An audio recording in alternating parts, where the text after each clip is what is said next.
You ready? Check, check, check. It is sadly our last week at Sapsucker. Let's walk around. I'll show you some of the things we've been working on for the last couple weeks. Come on with me.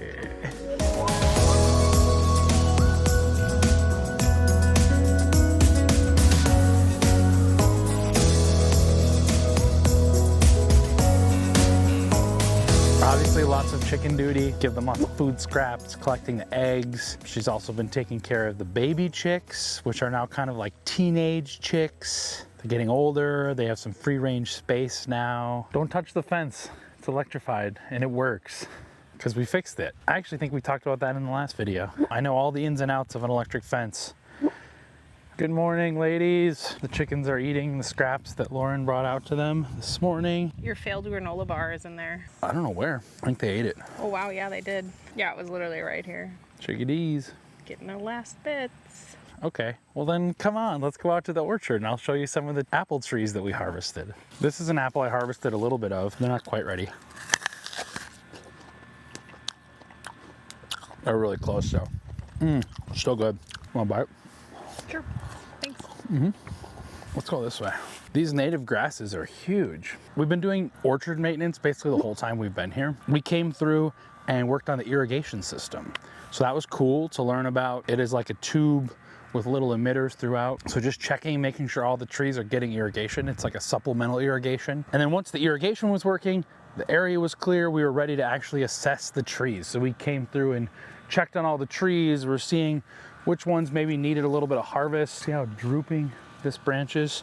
Because it's really heavy with apples. And then another thing we learned is when the tree starts to drop a lot of apples, that's when you know it's getting close. So that's how we know they're ready to eat. Not ready. It's too starchy. It's not sweet enough. Should be a good eating apple for something out there. So we harvested a lot of crab apples. He had the skid steer. I was up in the bucket and there's a bag on the front and I was picking apples. We did the crab apples that way. We also did the zest stars, which are a really delicious early apple. They're going in the CSA this week. We just packed those yesterday. The last step has been harvesting. So we've been harvesting a lot of apples, tasting a lot of apples, seeing if they're ready, and harvested at peak time. So they're really the best tasting apples we can get. And a lot of them go towards the cider, like the crab apples. And then a lot of them go towards the CSA. Let's go check out the CSA packing area. That's what we've been doing all week. Because it is CSA week here at Sapsucker.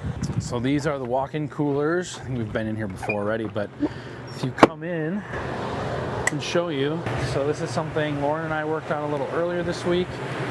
All the apples we had harvested, separated them out into 42 different bags, one bag for every person who's gonna come through and pick up their CSA. And then the last 2 days, we have been prepping veggies for the CSA. Separating the carrots and making sure everybody gets a fair number of them, and now they're in these nice bags. There are peppers in there, there's squash in there, there's cucumbers in there, there's parsley in there, there's green onions in there, there's arugula in there, and lots of good vegetables. It's a super fun CSA. And then everybody also gets hard cider and a dozen eggs. Here's Lauren's handiwork with all the eggs she gets every day. Body slam. Let's go see the baby chicks. Come on over, let's go see the baby chicks. I know you said that, but see, we got a beautiful shot of us walking like this in the drone. We got the drone back. Everyone was worried. They were out this morning, but now I think it's too hot for them. Well, there's the baby chicks. They're eating some apples. Wow, they're getting so big. The chicks are right here, or the west end of the east orchard. This used to be the main chicken coop when they only had 30 chickens. Now they have closer to 80, I believe. So this is now the baby chicks home until they become big enough to join the rest of the flock. So we had spent a 2-day process of bottling maple syrup. We counted, it was like over 300 bottles of maple syrup. We did a barrel-aged maple syrup, a maple syrup that they age in one of the bourbon barrels. That's really delicious. You can really taste the bourbon flavor. All of it was processed earlier in the spring, obviously. Lauren was sort of the expert pourer, and I would cap them and flip them and rinse them, and then that sanitizes everything. But yeah, there's a pretty vigorous trail system out there and a pond, and it's a huge property. So it's been super fun. We've loved it here. We'll clear the trail on Thursday. We're clearing the trail on our very last day, and then we head out. I think that's all. Yeah. We've had a lot of fun here. Learned a ton. a lot of valuable skills. Really cool to see a like working commercial farm that has a public facing business out front and has a CSA and sells cider and sells maple syrup and sells honey and sells eggs. So it's been really cool. Good to see everybody. Thanks for tuning in. We'll see you all soon. Double hand wave. Bye.